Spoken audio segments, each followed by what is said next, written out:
l'immersion, c'est important. Donc, je sais qu'il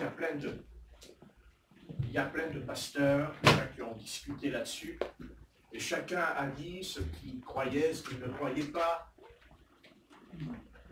Donc, le conflit dans l'Église ne vient que à cause de deux versets bibliques qui sembleraient se contredire. Donc, les uns se serviront, on va le lire, de Matthieu 28, verset 19, au sujet du baptême par immersion, baptême d'eau, dont, bien entendu, que avant Jésus-Christ, il y avait déjà eu Jean-Baptiste qui était venu et qui avait justement préparé le chemin du Messie. Et le chemin du Messie ne s'est pas fait seulement, il n'y a pas eu seulement que le baptême d'eau, puisqu'il baptisait beaucoup, il a baptisé 1 million de personnes, Jean-Baptiste, sur le bord du Jourdain, en Israël. Mais, vous savez, Satan est rusé. Satan est malin. Parce qu'il essaye toujours de contrecarrer ce que Dieu fait. Je m'explique. Il y a 1 million de personnes, de juifs, parce qu'il ne s'agit que des juifs à l'époque. Les gentils n'avaient pas encore reçu le temps de la dispensation de la grâce pour les païens, n'était pas encore établi. C'est après la mort de Jésus sur la croix, dont ça s'est passé la première fois chez Corneille, qui était un Italien, que les païens, les gentils, comme on les appelle en Israël, ont eu, et ça a été compliqué pour les Juifs de le comprendre et d'accepter, que Dieu aurait accordé sa grâce aux païens. Et d'ailleurs, jamais les sacrificateurs, les pharisiens, tout ça, le monde religieux en Israël n'aurait jamais accepté cela, mais ils étaient obligés de plier le genou, et on en revient à ce que nous avons eu tout à l'heure dans la prière, c'est parce que le Saint-Esprit est descendu. Pas seulement à la Pentecôte, à la fête de Pentecôte, qui était, puisqu'il nous est parlé qu'il n'y avait pas des païens, mais des Juifs qui venaient de toutes les nations, qui se rassemblaient pour adorer. Puisqu'ils étaient venus à la Pâque, pour fêter la Pâque, et la Pentecôte, c'est 50 jours après la Pâque, c'est la fête. Et pour convaincre Israël que Dieu accordait le salut que nous avons nous aussi ce soir. Amen. Amen. Il a fallu quand même que l'Esprit Saint descende avec puissance, même en faisant du bruit et en montrant même le feu. Car l'apôtre Pierre est rentré dans un conflit avec le Sanhédrin et aussi avec l'Église. Dans Acte 13, il fut convoqué, et Acte 15, il fut convoqué par l'Église de Jérusalem. On lui a reproché qu'il était rentré chez les païens et que les païens avaient pris le baptême d'eau. Et bien entendu, pour ceux qui ne sont pas d'accord, c'est pas grave. Je ne vais pas en faire une clinique, mais si chez les Juifs, l'apôtre Pierre, qui était juif, a dit d'être baptisé au nom de Jésus-Christ, ben ce juif, il a dit aux païens, dans Acte 10, verset 44, ils furent tous baptisés au nom de Jésus-Christ. Mais il y a deux choses qui ressortent. Il y a le baptême au nom de Jésus-Christ, mais il y a aussi le baptême dans le Saint-Esprit. Il y a les deux. Amen.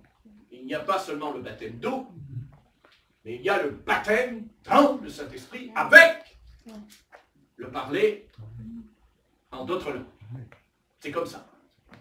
Et ce n'est pas une nouvelle doctrine, comme si aujourd'hui on annoncerait une nouvelle doctrine, que le baptême au nom de Jésus-Christ serait une nouvelle doctrine à nous, qu'on aurait inventé une nouvelle doctrine, pas plus que le parler en langue est une nouvelle doctrine, c'est une doctrine qui a 3000 ans, et qui prend sa source dans les apôtres. Parce que le Christ, quand il priera dans sa prière sacerdotale, il dira qu'il croit en nous et qu'il croit aussi en ceux que j'ai envoyés. Dans l'évangile de Jean, il est écrit. Donc, si les apôtres ont baptisé au nom de Jésus-Christ, parce que s'ils se sont trompés, c'est que le Seigneur ne les a pas envoyés. Parce qu'un envoyé du Seigneur ne se trompe pas, puisque c'est Dieu qui l'a envoyé. C'est pas Dieu qui l'a envoyé. Hein? Et quand l'ange Gabriel vient devant Marie, il lui dit, je suis envoyé de Dieu. Mais il ne dit pas que ça. Il dit, je me tiens en présence de Dieu. Donc déjà, pour être envoyé de Dieu, il faut déjà se tenir dans la présence de Dieu. Et puis après, il faut recevoir la présence de Dieu. Et après, il faut la garder, la présence de Dieu.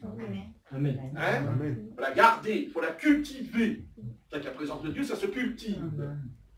Dans le jardin d'Éden, le Seigneur plaça l'homme et il lui a dit, je te mets dans le jardin et tu vas dormir le jour et la nuit. Non. Il a dit, tu vas cultiver. Tu vas te bouger. Voilà. Bon. C'est comme ça. Bien. Et d'ailleurs, les feignants, les paresseux, ne recevront jamais le baptême dans cet esprit. Dieu ne donne pas cet esprit à des paresseux et à des feignants. Le Seigneur donne le Saint-Esprit à ceux qui veulent servir Dieu. Amen. Dieu nous donne son esprit, non pas pour nous dorer la pilule sur une plage, mais pour le servir. Amen. Parce que chaque fois que Dieu donne l'esprit dans l'Ancien Testament, eh bien, ils sont appelés à un service. Un service de l'autel, du parvis, et aussi du lieu saint, et du lieu très saint. Voilà. Les paresseux, les feignants, ne recevront jamais le baptême dans le Saint-Esprit. Ça ne leur servira à rien, parce que comme ils dorment, eh bien, ils vont faire comme les vierges folles, et dorment. Marquez, les sages aussi. La seule différence, c'est que quand elles se réveillent, eh bien, constatent, et là, c'est triste. Et c'est grave. Parce qu'elles se réveillent, et les saintes folles diront, nous n'avons pas l'esprit du Seigneur en marqué. Il aura fallu un cri dans la nuit. D'ailleurs, ça prouve que l'Église, dans les derniers jours, elle dort, puisque le cri n'a pas lieu le jour, mais la nuit. Donc, ça veut dire que il fait nuit aujourd'hui dans l'Église. Il y a la nuit. L'Église n'est pas morte. L'Église, elle existe, mais elle dort. Si elle dort, c'est comme si elle était morte. Puisque quand on meurt, il est dit qu'on dort. Puisque Jésus-Christ a dit, elle n'est pas morte, mais elle dort. N'est-ce pas? Amen. Et au sujet de Lazare, il a dit, allons le réveiller. Qu'il en soit ainsi pour nous. Amen. Amen. D'accord? Amen. Seigneur, réveille-nous. Amen. On dort. Et on dort, pourquoi? On ne dort pas n'importe où. On dort dans notre caverne. On dort dans notre sépulcre. Voilà, l'Église, elle est dans un sépulcre, et j'en suis convaincu. Je suis d'accord avec tout le monde, elle a un très beau sépulcre. Parce que finalement, quand vous êtes vivant, c'est quand même curieux que quand vous dormez dans des draps, et quand vous allez au cimetière, vos draps, c'est du marbre. Étonnant. Ouais. On vous enferme dans une boîte en bois qui peut coûter très cher. Comme quoi, vous voyez que quand vous êtes mort, subitement, vous avez de la valeur. Et quand vous êtes vivant, vous dormez dans une cabane pourrie. Et quand vous êtes mort, on ne sait pas pourquoi, comme ça, hein, les morts ont d'un seul coup, on ne sait pas pourquoi, d'un seul coup, ils ont une maison, tout en bois. Ils ont leur chalet. Oui. Et c'est bien là le caractère, c'est là le caractère propre de l'humanité, et surtout de l'humanité religieuse, c'est que tout est dans la façade. Tout est dans l'apparence. Voilà. Tout est dans l'apparence. Voyez? Voilà. Ils ne croient pas en Dieu. Dieu n'existe pas, mais quand la cathédrale brûle, on ne sait pas pourquoi, on croit, non pas en Dieu, mais on croit dans la cathédrale. La cathédrale, c'est la statue de Nebuchadnezzar. C'est vrai ce que je dis. Et ce n'est pas une insulte. C'est étonnant. C'est étonnant. C'est bizarre ce qui s'est passé. Et d'ailleurs, vous savez, n'oubliez jamais que Jeanne d'Arc, quand elle est venue, et ce qu'elle nous raconte, que quand le Seigneur lui a parlé, il a dit, tu conduiras le roi de France dans la cathédrale.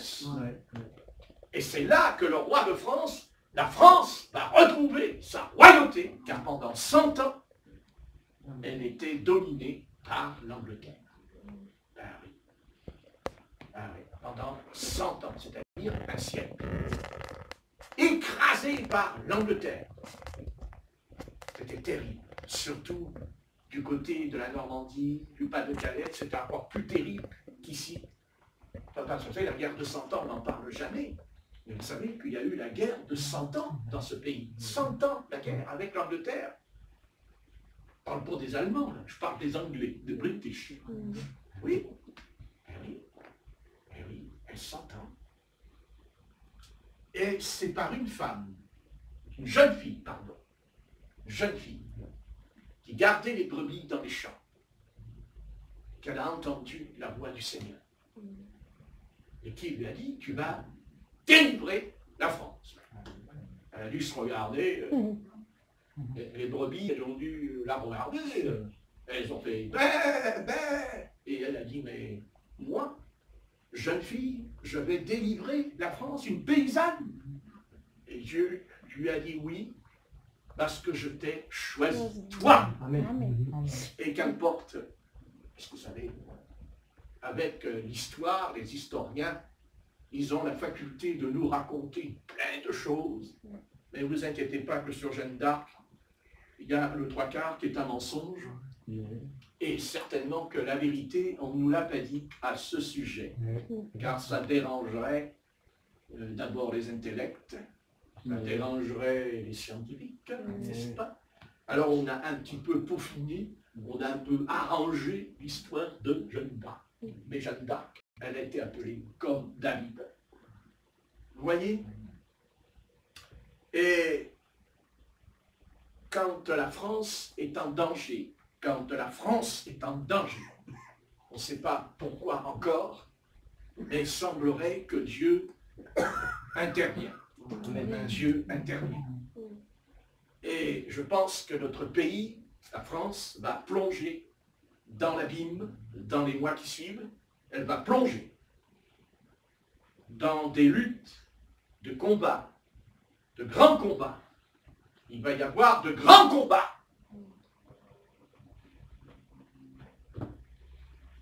Parce que derrière, ne pensez pas que ce sont les gens qui descendent dans la rue qui sont dangereux. Mais il y a autre chose derrière. Il y a quelqu'un qui se tient derrière tout ça. Et moi je sais, et vous le savez aussi, certainement, que c'est Satan qui se tient derrière cette histoire.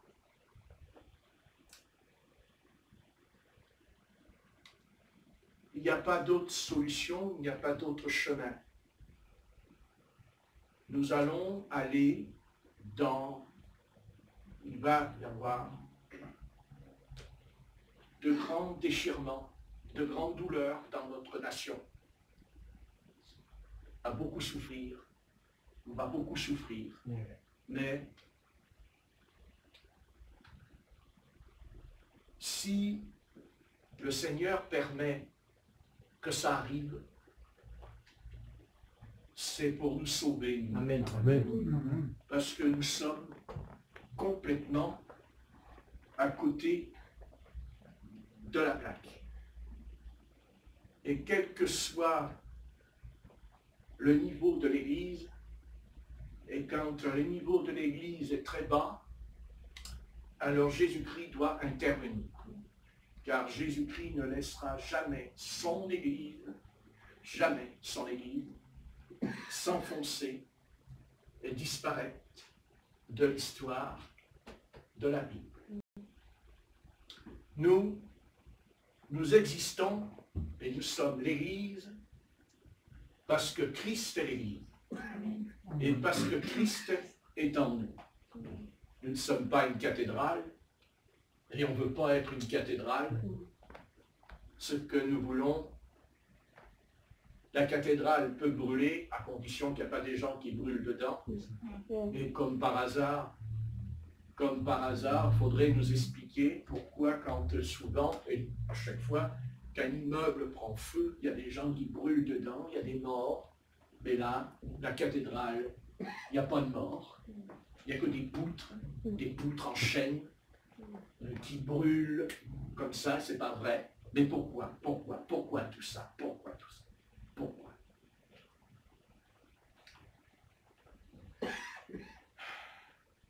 Vous voyez,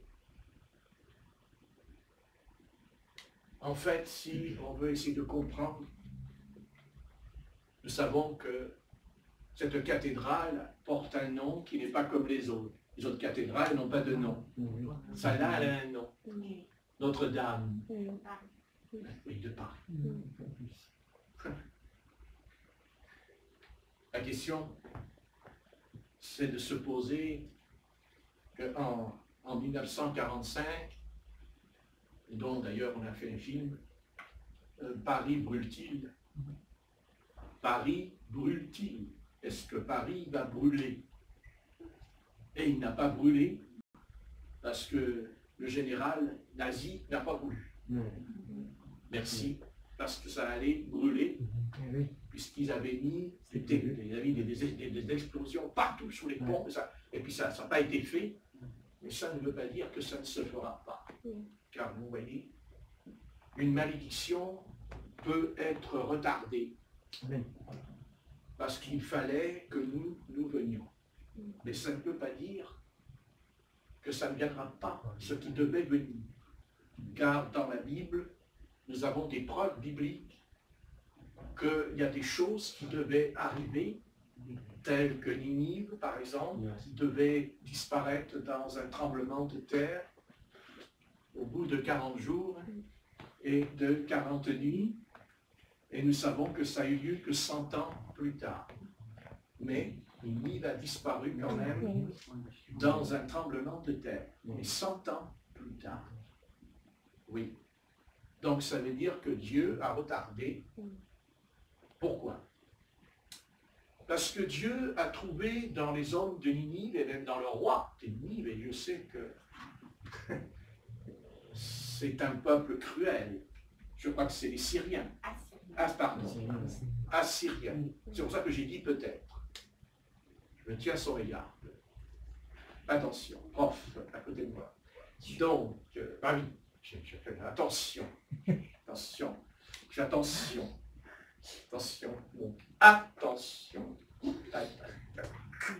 Bon, Assyrien. Non, il y a Assyrien et Syrien. Ce n'est pas la même chose. Il y a le A devant. Donc, nous comprenons que Dieu a retardé, n'est-ce pas, le jugement. Dieu a retardé la malédiction. Dieu a retardé. Dieu fait souvent ça. Par exemple, je crois que c'est au roi Ézéchias, qui lui a rajouté 15 années de sa vie. Alors qu'il lui avait dit, le prophète Ésaïe lui a dit, fais ta valise, prépare ton sac à dos, et tu vas t'en aller de l'autre côté. Tu vas pas t'en aller en Amérique, hein? Non. Tu vas t'en aller là-haut. Non, parce qu'il y a le haut et il y a le bas. Attends. Ben oui. Et les artistes, les chanteurs, ils pensent qu'ils vont passer au travers. Ben, ils font comme nous. Ils s'en vont. La seule différence, c'est que eux, quand ils meurent, on en fait tout un plat en une semaine. Et nous, quand on meurt, on ne nous connaît pas. Voilà, nous on n'est rien. Hein? Donc si vous voulez qu'on parle de vous quand vous mourrez, chantez. Chantez, chantez. Et comme ça, on parlera de vous. Hein? Et peut-être même qu'on vous mettra sur un carrosse tiré par des chevaux. Voilà. Ah, mais qu'est-ce que vous voulez? Qu'est-ce que vous voulez? Hein? On nous parle de justice, on nous parle d'équité, on nous parle de justice, mais on peut aussi parler de l'injustice quand on meurt. Mais ça, on n'en parle pas. On parle de la justice sociale. Mais moi, j'aimerais leur dire, et la justice quand on meurt, est-ce qu'il y en a une? Donc, s'il n'y a déjà pas de justice quand on meurt, que voulez-vous qu'il y en ait une sur le plan terrestre? Voilà, c'est comme ça. Il faut choix dans ma vie. Je serai heureux. Amen. Parce que tout le monde veut être heureux. Que je sois riche ou pauvre, tout le monde veut le bonheur. Le bonheur. Mais il y a un proverbe qui dit, l'argent ne fait pas le bonheur. Mais moi je dis, ça contribue au bonheur. Et quelqu'un qui me parlait de bénédiction, et je réponds, les billets, quand ils descendent du ciel, c'est béni quand même. Ça fait béni, on est content. N'est-ce pas? Amen.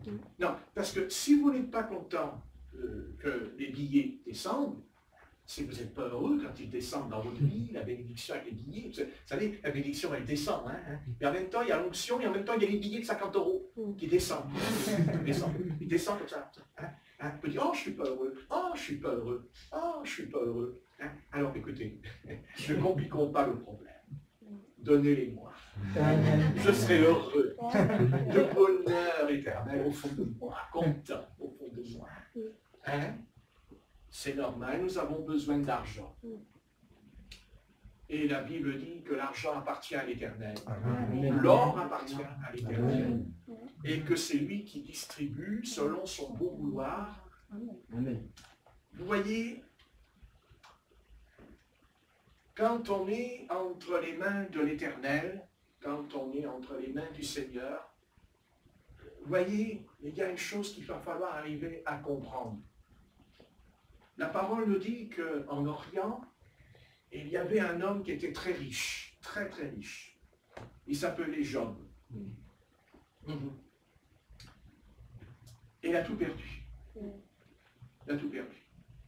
Tout perdu. Il a tout perdu. Mais il a tout retrouvé. Il a tout retrouvé. Il a tout perdu, pas parce qu'il était maudit. Il a tout perdu parce que Dieu a vu en lui que cette richesse qu'il avait, c'est-à-dire les chameaux, les maisons, enfin, il était très riche. Mais Dieu a vu en lui qu'il allait déraper. Il a vu qu'il allait déraper. C'est certain. Donc, le Seigneur a dit, tu es riche, mais en fait tu es pauvre. Tu es pauvre dans ton raisonnement. Tu es pauvre dans ton âme. Et moi, Dieu, la première richesse que je dois faire en chacun, en nous, c'est Dieu. Dieu. Dieu. C'est un mot, Dieu. Dieu, c'est Dieu. Ah, Dieu. C'est d'abord le Créateur. C'est le Tout-Puissant.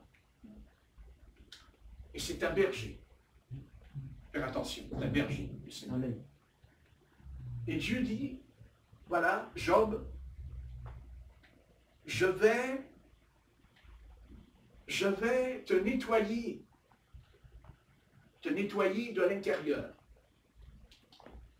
Mais moi, l'Éternel, je vais pouvoir te nettoyer parce que tu auras la capacité intellectuelle, mentale et même physique, que tu pourras supporter ce que beaucoup d'entre nous n'auraient jamais pu supporter. Parce qu'il a perdu ses enfants. Il perd sa femme, ben, il ne la perd pas, elle est vivante, mais c'est pire si par le fait d'aller rejoindre la tombe, celle-là, parce qu'elle dit à son compagnon, meurs et maudit Dieu. C'est très encourageant. Très encourageant. Oui, mais vous vous rendez compte, la douleur par le chemin par lequel Job est passé. Il dit qu'il avait des richesses, des chameaux, enfin, il avait énorme des maisons. Il est dit qu'il était important aux portes de la cité. Hein. C'était un homme qu'on consultait, Job, attention. Et il est venu avant la loi, avant Moïse. Il existait avant Moïse. Hein, Job, c'est un mystère, cet homme. Hein, qui pourtant, car même l'Éternel n'a pas dit à Moïse, à Satan, as-tu remarqué mon serviteur Job? Il n'y a personne comme lui sur la terre qui me craint.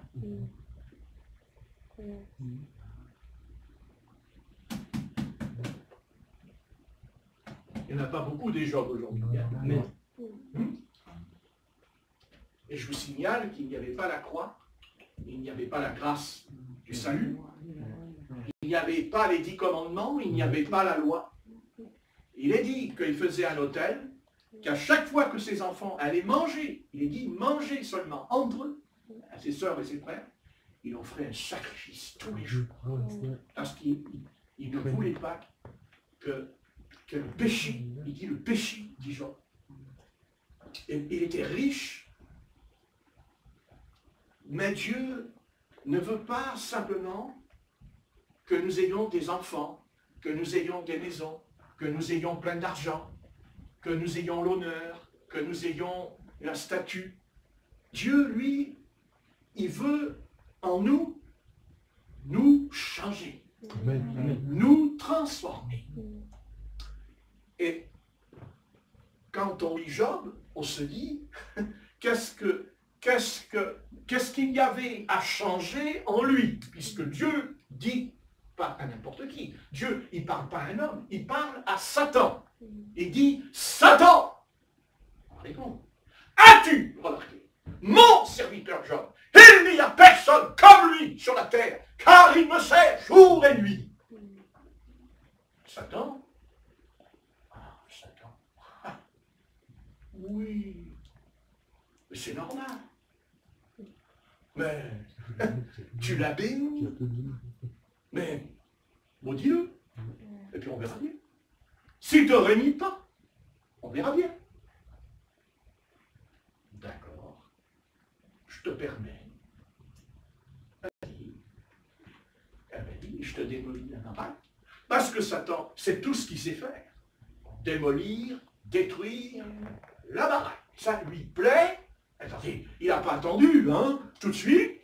Il a appelé les forces de l'enfer, et l'orage, le tonnerre sur la maison, les enfants qui meurent en dessous, et vas-y. Ah non, mais lui, vous savez, Satan, il n'obéit pas. Alors là, on ne sait pas pourquoi il a obéi à Dieu rapidement. C'est curieux parce que c'est un rebelle. Et le rebelle, on ne sait pas pourquoi il obéit. Je te permets. Satan dit, tu me permets? Toi, Dieu, tu me permets? Alors que c'est ton serviteur, alors qu'il te sert jour et nuit, et tu me permets que je le détruise. T'es un drôle de Dieu quand même. Dieu, il n'a pas répondu, mais elle a dit, ne t'inquiète pas mon ami, ne t'inquiète pas. C'est toi que je vais démolir. Amen. Mais ça prendra du temps. mais je vais te démolir au travers d'un homme. Parce que je n'ai pas pu te démolir en Éden, puisqu'Adam est tombé. Mais avec Job, parce que si Job avait été ce qu'il était, Adam aurait été ce que Job était, je ne pense pas que Satan aurait pu gagner le combat dans le jardin d'Éden. Ça m'étonnerait. Car même quand il est confronté à sa femme, et quand il lui dit « maudit Dieu et meurt », il dit « femme !» N'a-t-on pas reçu de Dieu la bénédiction? Et pourquoi ne recevrions pas non plus la bénédiction que le nom de l'Éternel soit béni? C'est ce qu'Adam aurait dû dire, mais il ne l'a pas dit. D'où sa chute, dont il est déchu. Il est déchu. L'homme est déchu. De toute façon, l'homme est déchu. Mais une chose est certaine. Le Seigneur a voulu. Il va s'occuper de lui. Il ne s'occupe pas de ses enfants, il ne s'occupe pas de sa femme, il s'occupe de Jean, Dieu. Amen. Parce que Dieu, quand il a vu en lui que c'était un homme qui persévérait, c'est un homme qui persévérait, c'est un homme qui persévère, il persévère, il persévère. Et bien sûr, on peut persévérer quand tout va bien. C'est facile. Mais quand tout va mal, c'est là qu'on verra si vraiment tu es de la race de Dieu, parce que parlons de race dans cette affaire, croyez-moi mes amis. Oui, il y a la race dedans, la race des élus. Amen. Et la chose en lui, avec tout ce qui lui arrive, et sans compter ses amis. Ah, ses amis. Mais c'est des amis sanguinaires. Mais tout ce qui t'arrive, c'est parce que tu es dans le péché. Ah, mais ça, de toute façon, c'est le langage aujourd'hui de beaucoup de croyants, que quand ça ne va pas dans votre vie, c'est que tu es dans le péché. Ils ont la réponse, ils ont la réponse, et Dieu leur dira là-haut dans le ciel, tu as tout faux. Parce que tu vois, c'est tout le contraire. Parce qu'au sein de la souffrance et au sein du malheur, bah justement, ce n'est pas le péché. Alors c'est quoi? Parce que l'élu, j'ai dit l'élu, beaucoup d'appelés, mais peu d'élus. Mais l'élu, lui, il tiendra. Amen. Amen. Pas parce que c'est lui, mais parce qu'il est l'élu. Parce que ça s'appelle l'élection. Parce que c'est l'élu, le prédestiné. Vous voyez, on va loin là. Prédestiné avant la fondation du monde. Et Satan dit, oui, c'est vrai, il est élu, mais vas-y, démolis-le, mais vas-y, démolis. Puis on verra bien. Et Dieu lui dit, ah, mais moi je démolis rien du tout. Ah bon? Ah non, je te permets, c'est pas moi. Faut pas tout mélanger. Hein.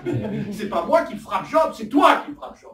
Oui, je le permets, parce que je le veux, parce que je suis son Père Céleste, parce que c'est mon fils, et qu'au travers de ta haine et de ta méchanceté, eh bien, il va t'en faire voir après, parce qu'il brille déjà, mais il y a des choses en lui qui empêchent qu'il brille encore plus devant ta tronche, et quand j'aurai mis les choses en place en lui, tu vas voir que tu vas retourner ta tête en donner deux jambes. Ben oui. Parce que quand Dieu nous transforme, on va briller. Alléluia. On va briller. On ne va pas éblouir. On brille. Amen. La lumière nous est... Oui, là ça m'éblouit. Ça fait mal. Là, ça. C'est pour faire rire Rebecca. Comme ça elle comprend ce que je dis. Donc, on n'éblouit pas, on éclaire. Amen. Mais pour éclairer, Dieu doit nous... Il faut que Dieu œuvre en nous. Amen. Parce que c'est un jardinier. C'est quoi un jardinier? Un jardinier, c'est quelqu'un qui sème et qui... Quoi? Il bêche, il retourne la terre, il enlève les mauvaises herbes. Parce que si on n'enlève pas les mauvaises herbes, la bonne semence va étouffer. Elle va étouffer. Elle ne meurt pas, elle étouffe. Elle ne respire plus. Donc on ne peut plus respirer une atmosphère spirituelle dans l'église si on étouffe. Et souvent, je dirais même pour l'église, souvent, elle dit Satan, Satan, Satan, c'est Satan. Non, c'est pas Satan, c'est le moi. C'est pas pareil, c'est le moi. Parce qu'en fait, notre pire ennemi, c'est pas le diable, pas du tout. Le diable est vaincu, donc c'est pas ça le pire ennemi, puisqu'il est vaincu.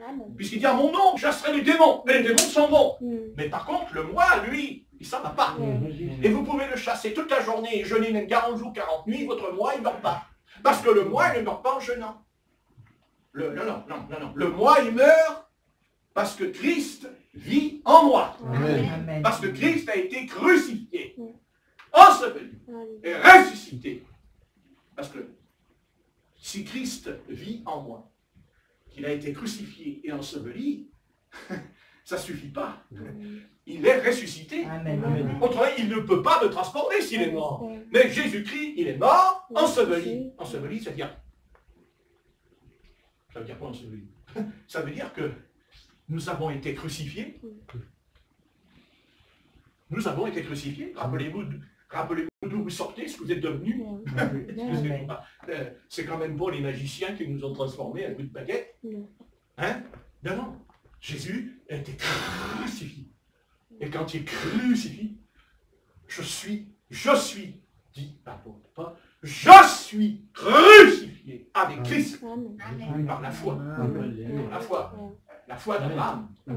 Parce que être crucifié en Christ, c'est avoir la foi d'Abraham. Et avoir la foi d'Abraham, c'est être la semence prédestinée de la parole. On en revient toujours à l'élection, mes bien-aimés. C'est l'élu. C'est comme ça. Et Job est un élu.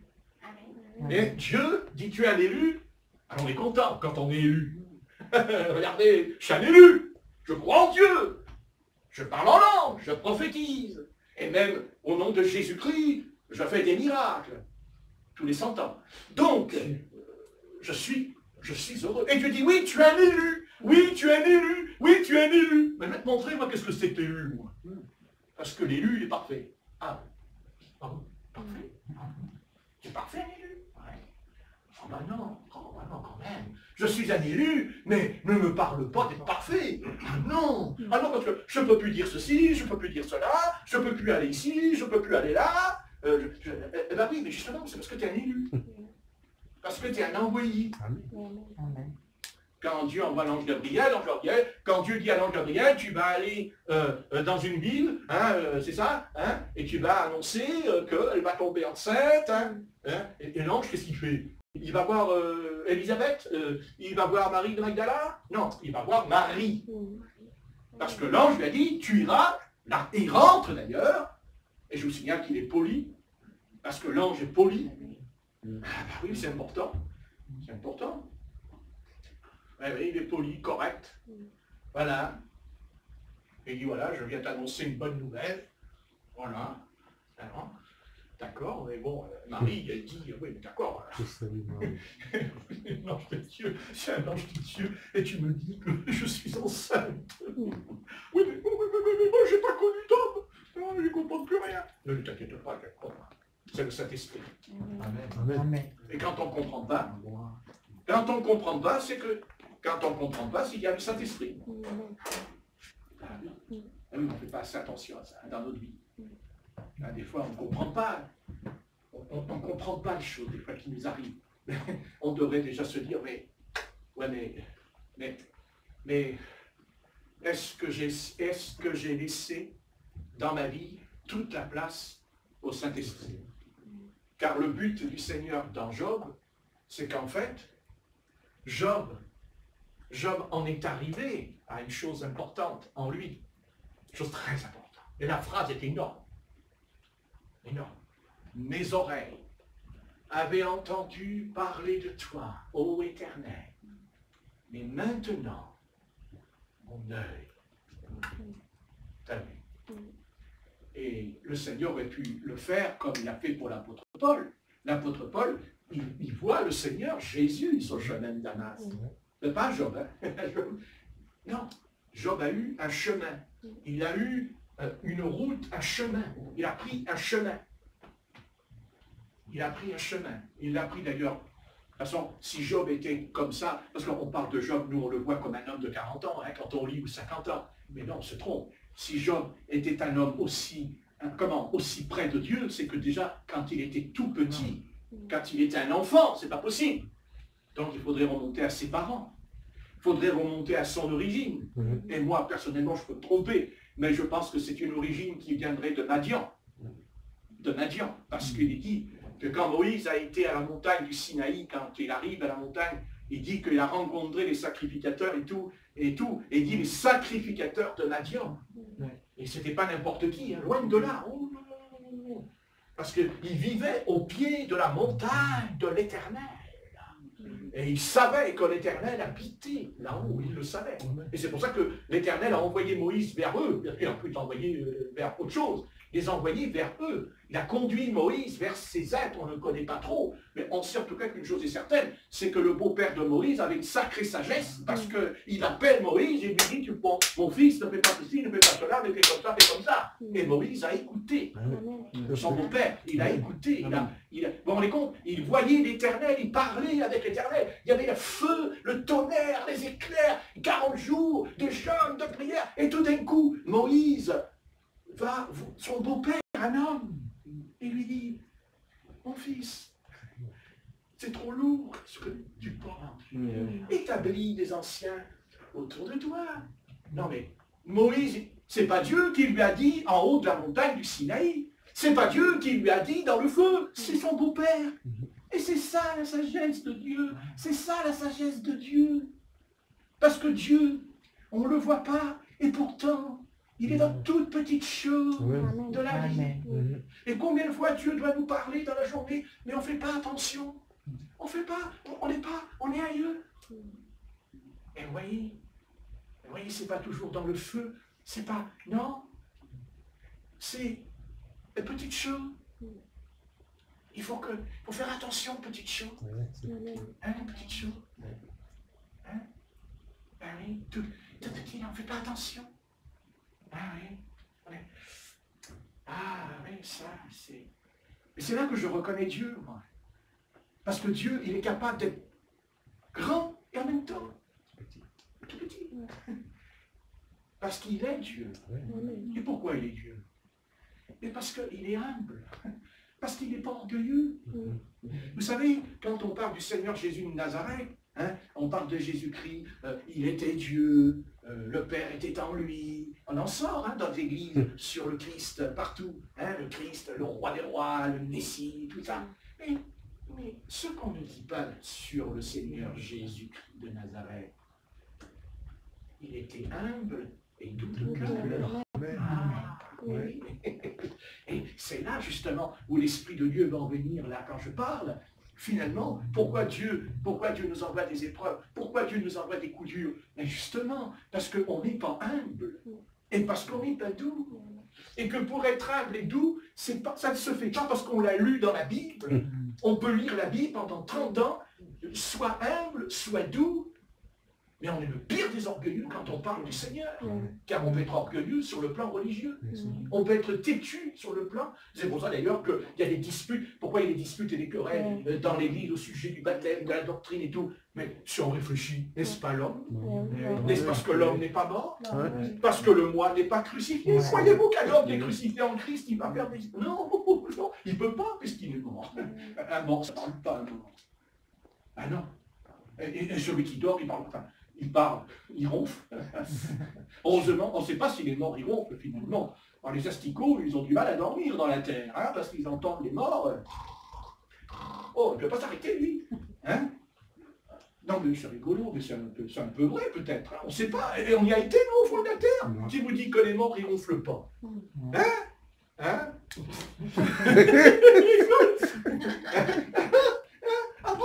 Oh, bah dis donc. Ah bah alors, si on m'enterre avec mon... Alors si moi, Philomène, je suis enterré par mon compagnon Nicolas, et maintenant, je suis mort, et maintenant, dans la tombe, je vais encore l'entendre. Bon, on va donner un cachet pour la diarrhée. Voilà. Aïe, aïe, aïe, aïe. Bon. Enfin, vaut mieux parler en d'autres langues que de ronfler. Hein? Mais en attendant, Job, le Seigneur l'a brisé. Il l'a brisé. Mais quand vous lirez à la maison, Parce que vous avez une maison quand même. Vous direz, vous avez une chambre aussi. Non, parce qu'il y a la maison et sa chambre. Parce qu'on peut être dans sa maison et ne pas être dans la chambre pour prier.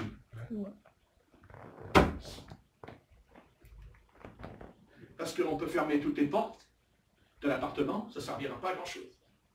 Mais par contre, fermer la porte de ta chambre, ça alors, ça c'est important. Parce que entre dans ta chambre, ferme ta porte et prie. Prie. Prie. Pas le diable.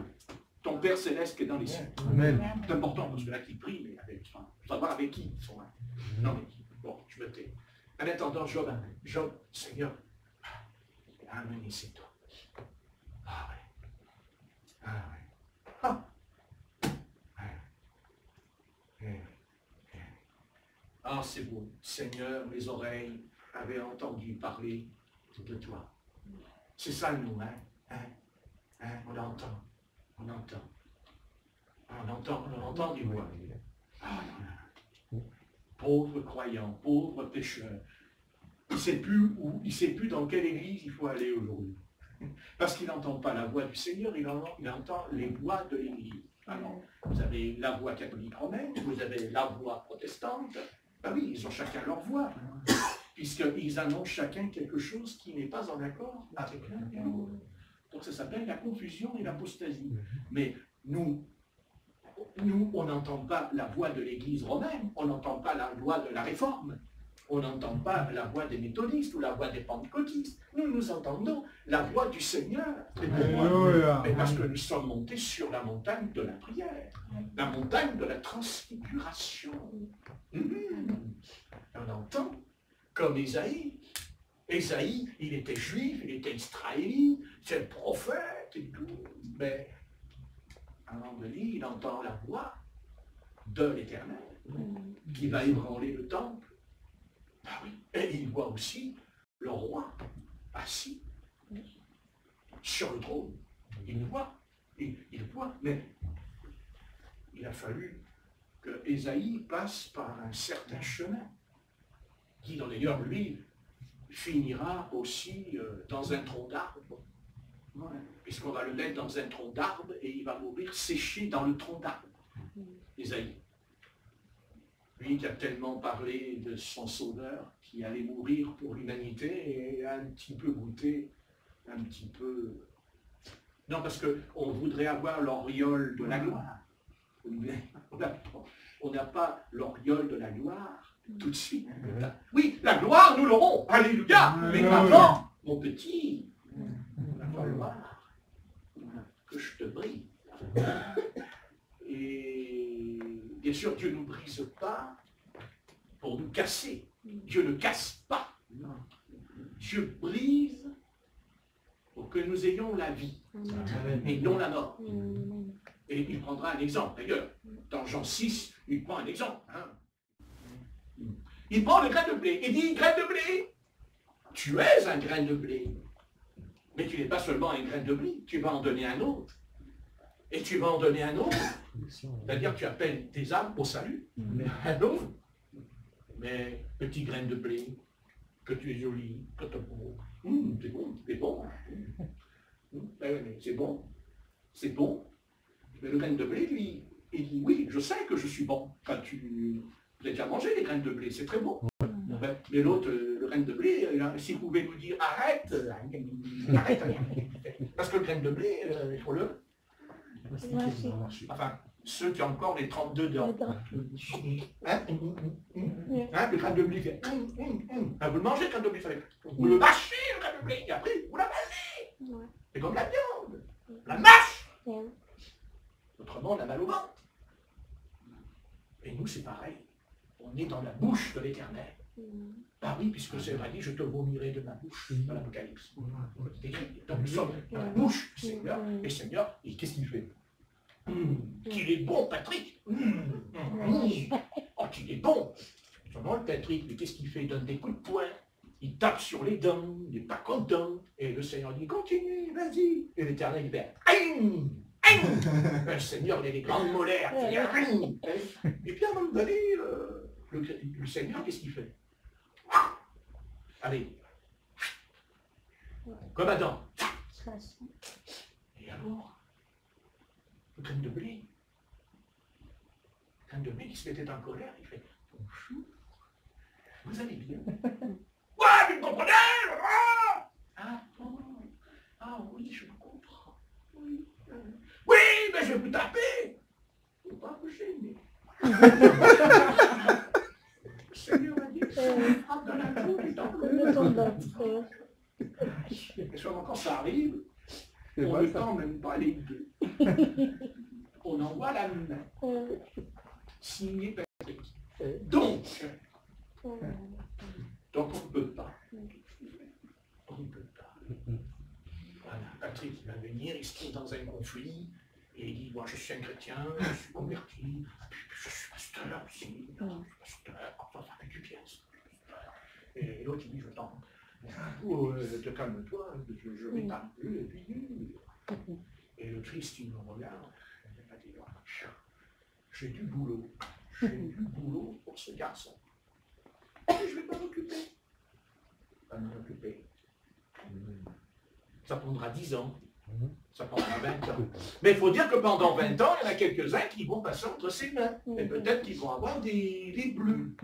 Et un jour, c'est lui qui aura un bleu. C'est lui qui recevra un bleu. Et quand il le recevra, il dira, Seigneur, voilà, pas de doute, je suis prêt. Ah. Ouf. Ah, quelle patience. J'en ai un record. Quelle patience. Oh, quelle patience. Remarquez, certains de ces enfants, ils disent aussi à mon égard, quelle patience. Donc, espérance contre toute espérance.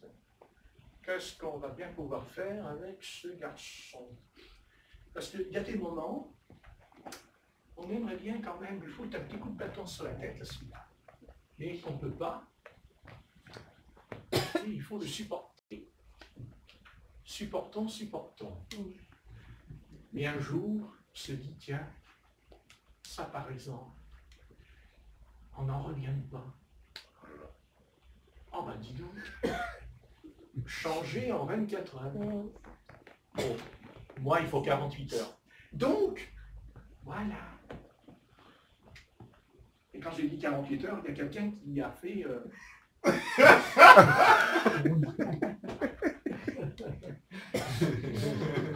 J'ai fait 48 heures. C'est ça. Le front, on a fait ça. Automatique. Automatique, le front. C'est automatisme. Ça en dit long. On n'a pas besoin d'en parler. On a compris. Le front, il remonte et la personne, il regarde, il a compris, chercher le message. Mais le Seigneur le fait.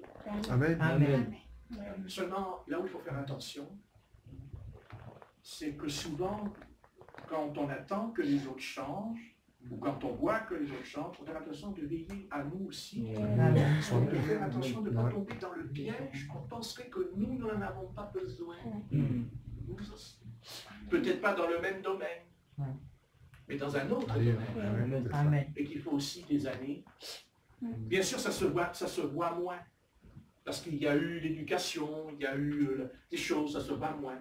Mais il n'en demeure pas moins que, vous savez, il y a une chose de toute façon que nous avons tous. C'est certain, pécheurs ou chrétiens. Nous sommes tous têtus. On est d'accord? Oui. Va t'expliquer, Corinne. Têtus. Nous sommes têtus, obtus. Et vous savez qu'est-ce que têtu? Satan. Parce que Satan est têtu. Hein? Il résiste à Dieu. Têtu. Ça fait des siècles qu'il est têtu. Hein? Il résiste. Il est vaincu, mais il continue. Il est vaincu, mais il continue. Hein? Enfin, il continue parce que Dieu garde même. Hein? À un moment donné, il lui dira, écoute, tu sais que dans la cité de Massalia, il y a les bonnets. Mais tu vas y aller. Moi, jamais! Je ne te demande pas ton avis. Et non seulement tu vas y aller, mais je vais faire pire que ça. Parce que quand je te connais, que tu es capable de t'échapper de la prison, je vais t'enchaîner. Et même, je ne te fous pas seulement dans une prison, avec des murs, mais dans un abîme. Et tu vas y rester pendant 1000 ans. la peine, quand même, est à la hauteur, mais de ce qu'il est. Attention, de ce qu'il est. D'ailleurs, il n'y aura même pas de tribunal pour lui. Hein. Il n'est pas marqué qu'il y a un tribunal. Hein. Donc Dieu ne dit pas qu'il y a un tribunal pour voir si... il n'a même pas un avocat. C'est curieux, hein. Il n'y a pas d'avocat pour le défendre. Qui voudrait défendre un être pareil? Franchement, qui? Hein? De toute façon, Satan n'a pas d'amis. Satan n'a pas d'amis. Satan se sert, mais il n'a pas d'amis. Jamais. Satan n'a pas d'amis. Les démons, Satan les traite comme des chiens. Parfaitement. Et s'ils n'obéissent pas au prince des ténèbres, il les frappe. Lui-même, en personne, parfaitement. Satan est un être dont le mot, on va dire le verbe, ça s'appelle la haine. Car il est la haine personnifiée par sa propre nature. Et cette haine, il ne l'a pas reçue de quelqu'un d'autre, car la haine peut être transmise soit par l'éducation, parce qu'on a été rejeté, parce qu'on n'a pas été aimé. Il y a des choses qui viennent, mais pas lui. Parce que lui, il était un chérubin protecteur, un ange, un gardien. Vous vous rendez compte, n'est-ce pas? C'est quelqu'un, c'est un être, de toute façon, pour moi, personnellement, mais pour vous aussi, je le pense. De toute façon, il a rencontré, bien sûr, dans le ciel, Satan a rencontré Dieu. On l'a vu avec Job. Hein, n'est-ce pas? Hein? Et on se pose même la question, comment il a pu se glisser et entrer au milieu des fils de Dieu? Comme question, on en a en tête. On va répondre, parce que Dieu l'a permis. Mais il est entré quand même. Ça, c'est un point, il faut faire attention. Parce que Satan peut entrer là où on ne le voit pas. Et des fois, on le voit là où il n'est pas. Car on l'accuse souvent où c'est pas vrai. Et d'ailleurs, ceux qui font ça ont de grands ennuis dans leur vie spirituelle plus tard. Car croyez-moi, ne vous amusez jamais à accuser Satan. D'abord, ce n'est pas à nous de le faire. Au contraire, hein, nous savons que l'ange Michael a dit que l'Éternel te réprime, que l'Éternel te réprime. Ou réprouve, c'est pareil, c'est les traductions. Ça n'a aucune importance, vous voyez, c'est ça, cheval, les choses. Il faut toujours qu'on monte sur notre cheval. C'est normal, on a un cheval. Le problème du cheval, c'est que c'est nous. C'est pas l'autre. Mais c'est pas grave. Maintenant, de toute façon, les choses sont claires. Satan, de toute façon, n'a pas d'amis et il n'aime personne. Et il ne s'aime même pas lui-même, entre parenthèses, parce que c'est la haine personnifiée de l'être en lui, c'est-à-dire le mal. Voilà. Satan, c'est le mal. C'est le mot. Hein? Le mal. Voilà. Il aime faire le mal. Il jouit quand il fait le mal. Il jouit. Équivalent, quand je parle de jouir, c'est équivalent à une relation entre un homme et une femme. N'est-ce pas? On est d'accord? L'homme et la femme, quand ils font l'amour, ils jouissent. Parce qu'ils ne jouissent pas longtemps. Pas longtemps, 7 secondes. C'est pas mal. Enfin, ils partent dans les... Bon, eh bien Satan, c'est ça. Mais pour le mal, pas pour le bien, pour le mal. Vous vous rendez compte? Je vais parler de l'acte du plaisir par rapport à l'homme qu'il a avec une femme, par rapport à ce que lui peut avoir en lui. La chose, c'est énorme. En lui. Oui. Oh oui. Oui. Ah, il n'y a que Christ qui peut le démolir. Il n'y a que Christ qui peut le combattre. Il n'y a que Jésus-Christ, Et je dis Jésus-Christ. Je veux parler du nom. Car c'est important le nom. C'est important. Et je vais pas tarder. Mais au sujet du baptême, car pourquoi nous baptisons au nom de Jésus-Christ? Pourquoi au nom de Jésus-Christ et non pas au nom du Père, du Fils et du Saint-Esprit, selon Matthieu 28, verset 19.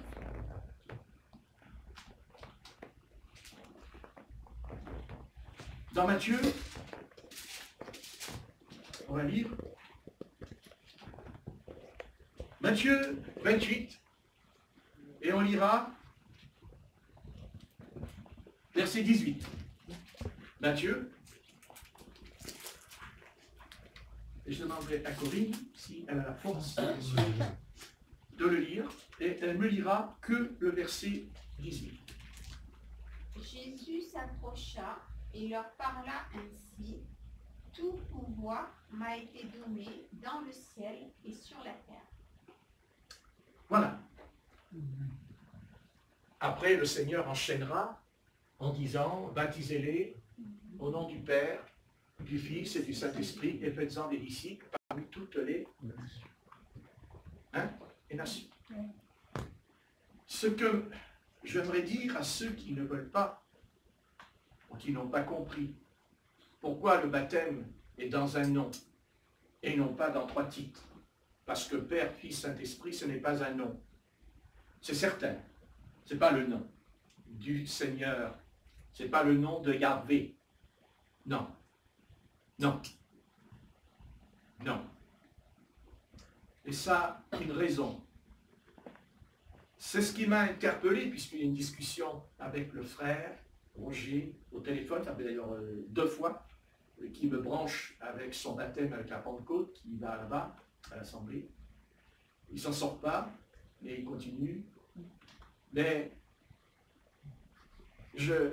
j'explique. Quand je baptise au nom de Jésus-Christ, je ne contredis pas Matthieu 28, verset 19, je confirme le commandement, puisque vous le savez, vous avez compris que le nom du Père, le nom du Fils, et d'ailleurs, c'est curieux, mais Père, c'est pas un nom. C'est pas un nom.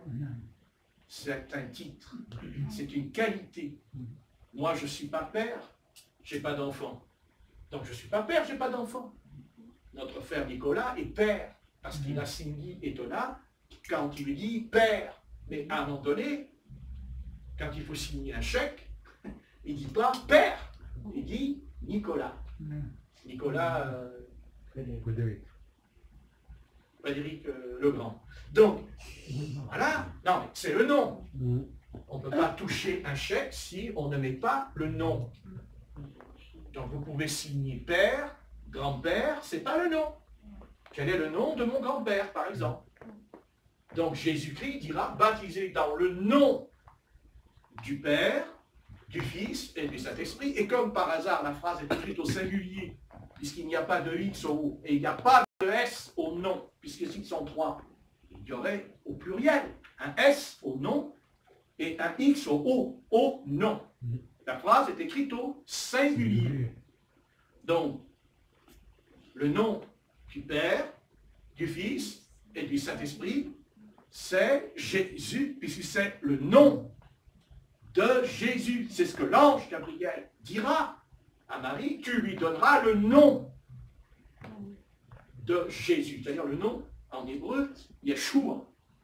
Yeshua, celui qui sauve et qui délivre Israël, son peuple. D'accord? Le nom. Donc, la discussion peut tourner pendant des heures. Ça peut tourner pendant des années. En disant non, Matthieu 28, 19, non, acte 2, verset 38, et vas-y, et comme ça, Satan se frotte les mains, parce que finalement, eh bien, il a divisé le corps de Christ. Parce que ceux qui sont baptisés au nom du Père et du Saint-Esprit, je ne prêche pas que ce n'est pas le corps de Christ. Qu'on soit bien d'accord avec Patrick, parce que Patrick ne prêche pas que ce n'est pas le corps de Christ comme le font certains, ou qui disent qu'ils ne sont pas sauvés. Je ne suis pas d'accord. C'est le corps de Christ, mais c'est un corps qui est brimé. c'est un corps qui est divisé. Et c'est ce que le diable veut. Car diable que tu es, tu ne peux pas supprimer l'Église, tu ne peux pas supprimer le corps de Christ, puisque c'est Jésus-Christ qui a dit, je bâtirai mon Église. Et les portes, il le sait. Et comme Jésus-Christ dira, les portes du séjour des morts ne pourront rien contre elles, il dit, d'accord, c'est vrai. Ils ont la vie éternelle. Mais sur la terre, je vais tenter un coup, parce que c'est tout ce qu'il sait faire entre nous. De toute façon, c'est tout ce qu'il sait faire. Hein. Je vous l'ai dit tout à l'heure, la haine. Voilà. Donc il s'est dit, je vais couper en deux le fruit. Parce qu'on peut couper un fruit en deux. Et quand Satan coupe le fruit en deux, ben, ils ne sont plus ensemble. C'est évident. Pas besoin de faire des études, n'est-ce pas, et d'avoir le bac. Voilà, voilà. Satan dit, je coupe en deux. Et en coupant en deux, ben, je crée deux parties. Deux parties qui vont s'opposer. Puisqu'ils ne sont plus ensemble. Et comme ils ne sont plus ensemble, ils ne peuvent plus donner du raisin, donner du jus. Il n'y a plus rien. Il n'y a plus rien de les couper en deux. C'est-à-dire, qu'est-ce qu'il fait, Satan? Il dit, je vais m'attaquer à quelque chose d'important pour lui, car, de toute façon, il ne peut pas empêcher les dons spirituels. Il ne peut pas empêcher les dons. Parce qu'un don, c'est un don. Mais par contre, je peux saper le fruit de l'esprit en eux, qui est l'amour, la paix, la joie, la sainteté, l'humilité, la bénignité. C'est dit, je vais attaquer le fruit. C'est-à-dire le fruit qui était dans le jardin d'Éden.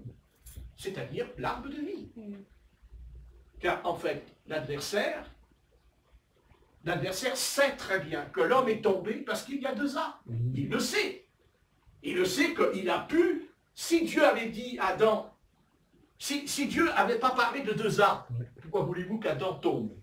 Puisqu'il n'y avait pas de choix. Vous comprenez? Seulement Dieu, il nous a créés libres et il veut qu'il y ait le choix, le libre arbitre. C'est comme ça, c'est comme ça. Même prédestiné, ça ne change rien. On a le libre arbitre. Que maintenant Dieu sait si je vais dire oui, si dire non. Oui, il le sait. Mais il ne lui appartient pas de décider à notre place. Attention, ça c'est notre propre responsabilité en nous. Mais Dieu sait ce que je vais faire, ce que nous allons faire avec lui. Il le sait, bien entendu. Il ne serait pas Dieu autrement. Il ne serait pas Dieu prophète. Il ne faut pas oublier que Dieu est le Dieu prophète. Dieu, ce n'est pas le Dieu des prophètes, c'est le Dieu prophète. Dieu est prophète dans sa nature. C'est pour ça qu'il dira à Israël, à Moïse, quand ils ont dit qu'ils voulaient des prophètes, Dieu a dit c'est bien.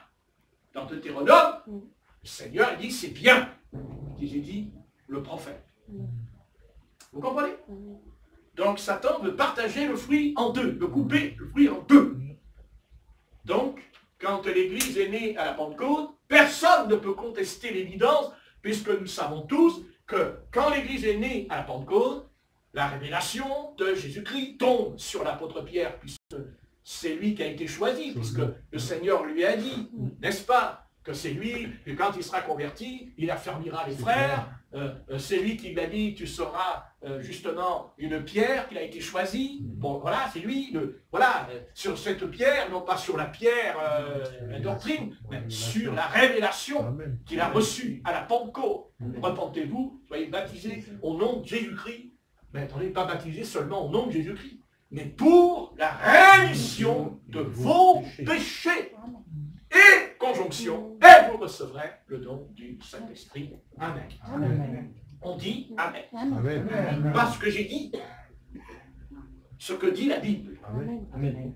Et nous savons très bien que, de toute façon, nous avons trois fondements inébranlables au sujet du baptême au nom de Jésus-Christ. Le premier, c'est à Jérusalem, quand il y a eu l'effusion du Saint-Esprit, acte 2:38. La deuxième preuve, c'est avec les païens chez Corneille.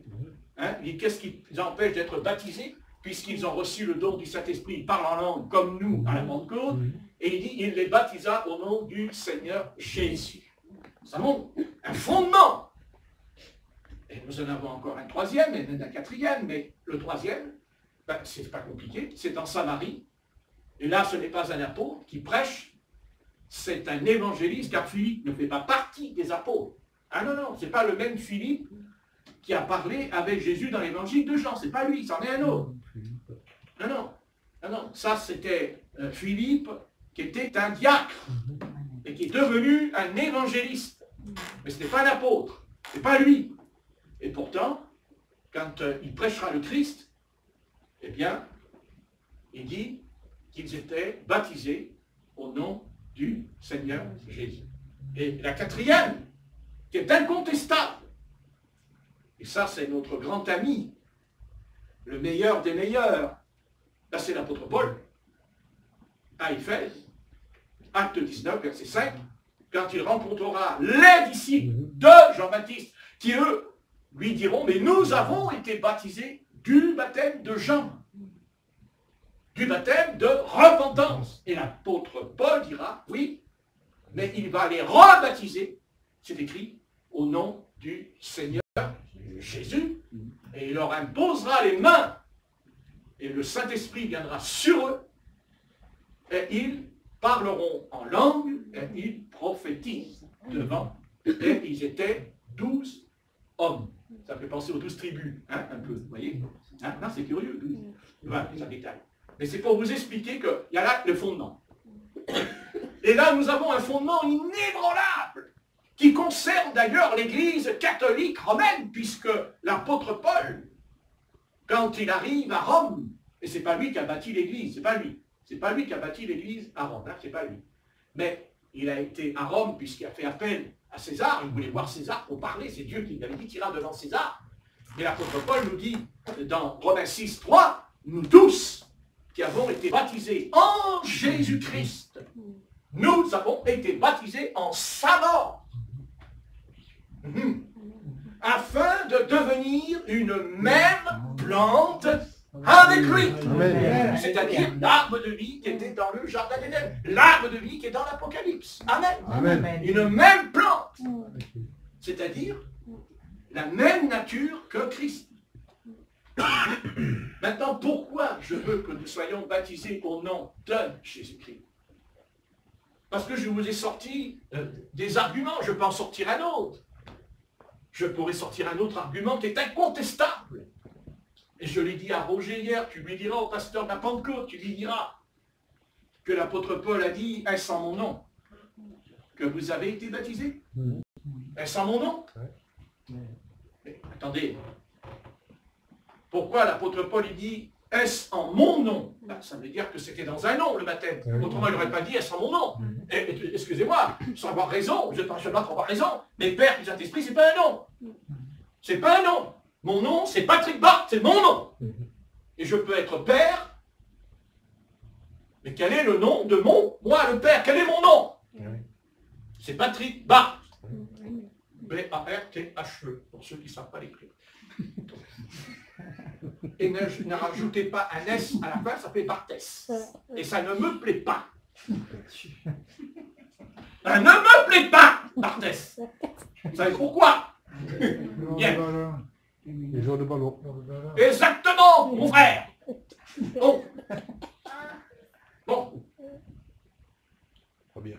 Bien que Barthes a été aussi un grand théologien protestant. Ah oui, il y a eu un Barthes, un grand théologien protestant qui s'appelait Barthes en Allemagne. Vous voyez que on ne croit pas en l'incarnation, mais qui sait? Voilà. Bon, passons, laisse tomber. Donc, non, je ne crois pas à l'incarnation. Non. Mais c'est curieux que, aujourd'hui, dans cette cité, bon, on verra. En attendant, je vais simplement vous dire quelque chose que je vais terminer, parce que c'est l'artiste, mais j'aimerais qu'on regarde pourquoi je veux baptiser. Et c'est là peut-être que c'est là qu'on va pouvoir mieux comprendre pourquoi les apôtres ont baptisé en ce nom-là. Pourquoi? C'est écrit dans Matthieu 28. Nous avons un verbe. Le verbe pouvoir. Tout, oui, pouvoir. Tout pouvoir.